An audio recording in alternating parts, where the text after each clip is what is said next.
Hello friends, in this video we will learn about flexible amount of arguments. तो इस video में हम सीखेंगे कि फ्लेक्सिबल अमाउंट ऑफ आर्गुमेंट क्या होते हैं।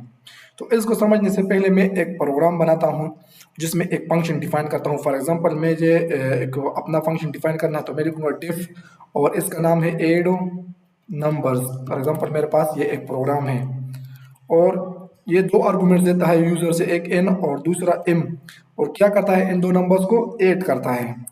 तो मैं यहाँ लिखूंगा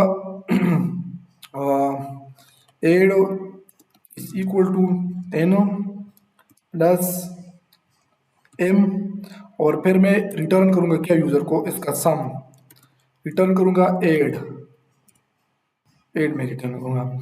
अब देखिए दोस्तों, अगर मुझे इस फंक्शन को यूज करना है तो मैं क्या करूंगा, मुझे इस फंक्शन को कॉल करना पड़ेगा और इसको दो आर्गुमेंट देना पड़ेगा। For example X is equal to और एड नंबर वाले फंक्शन को मुझे कॉल करना है। एड नंबर वाले फंक्शन को मैंने कॉल किया और इसको मैंने दो आर्गुमेंट 12 और ये 34, और अब मुझे इसका रिजल्ट स्क्रीन पर प्रिंट कराना है तो मैं लिखूंगा प्रिंट और यहाँ लिख दूंगा एक्स और इसको यहाँ इस पर बटन पर क्लिक करके रन करूंगा। तो देखिए ये रिजल्ट आ गया 46।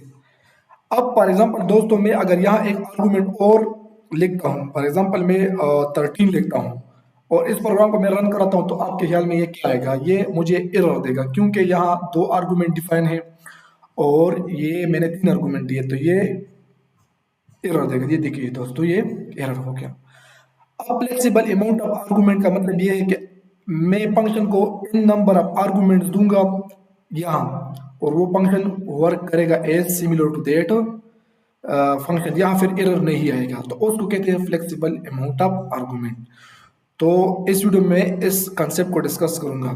तो उसके लिए हमें दोस्तों क्या करना पड़ेगा, उसके लिए मैं एक प्रोग्राम बनाऊंगा जिसमें मैं यूजर से कहूंगा कि आप जितने आर्गुमेंट इस फंक्शन को देंगे तो वो उन आर्गुमेंट का सम आउटपुट में आपको देगा।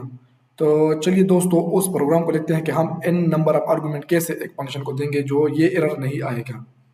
तो उसके लिए मुझे क्या करना पड़ेगा, उसके लिए मुझे ये करना पड़ेगा कि यहाँ से मुझे इसको हटाना पड़ेगा और यहाँ सबसे पहले लिखना पड़ेगा एस्टेरिक और फिर ARGS आर्गुमेंट्स का शॉर्टकट मैंने लिख दिया। आप यहाँ जो भी चाहे नाम लिख सकते हैं, वेरिएबल को यूज कर सकते हैं, लेकिन ये एक ट्रेडिशन है कि आपने क्या करना है, आपने आर्गुमेंट्स का यूज करना है। प्रोग्रामर ने ये एक ट्रेडिशन बनाया तो मैंने वो यूज किया।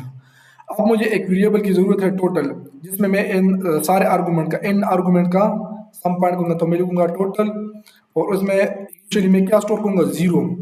उसमें इनिशियली मैं जीरो स्टोर करूंगा और इसको मैं हटा दूंगा और यहाँ मैं फिर लिखूंगा क्या, या मैं इस्तेमाल करूंगा फॉर लूप और एक आई वेरिएबल मैंने ले लिया। ये वेरिएबल कहाँ से वैल्यूज लेगा, इन ये आर्गुमेंट जो लिस्ट है ना आर्गुमेंट्स, इससे ये वैल्यूज लेगा। यूजर जितने भी ये एक लिस्ट है जिससे यूजर जितने भी आर्गुमेंट एंटर करेगा तो वो एक एक आर्गुमेंट को आई में स्टोर करता जाएगा। तो फिर हम ये क्या करेंगे, फॉर लूप में इसको ऐड करेंगे, इसका टोटल फाइंड करेंगे। तो total is equal to total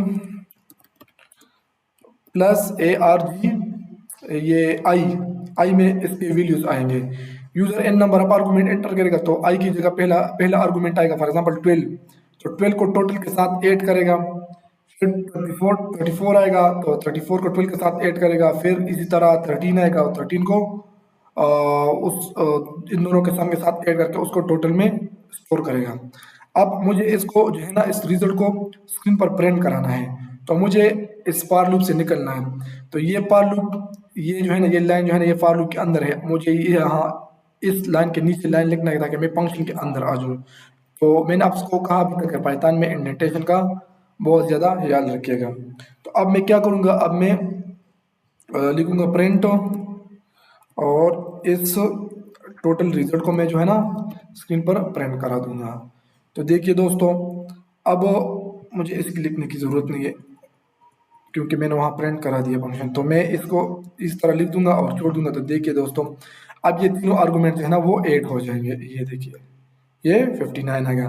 अब ये फंक्शन जो है ना डायनामिक हो गया। अब अगर इसको मैं जितने भी आर्गुमेंट दे दूँ है तो वो इसको क्या करेगा, ऐड करेगा। तो इसे कहते हैं फ्लेक्सिबल अमाउंट ऑफ आर्गुमेंट। तो ये बहुत अहम है, जितने भी आर्गूमेंट आप चाहे तो दे सकते हैं इस फंक्शन को, ये सारों को ऐड करेगा। देखिए दोस्तों, ये देखिए इन सारे आर्गुमेंट्स को इसने ऐड किया।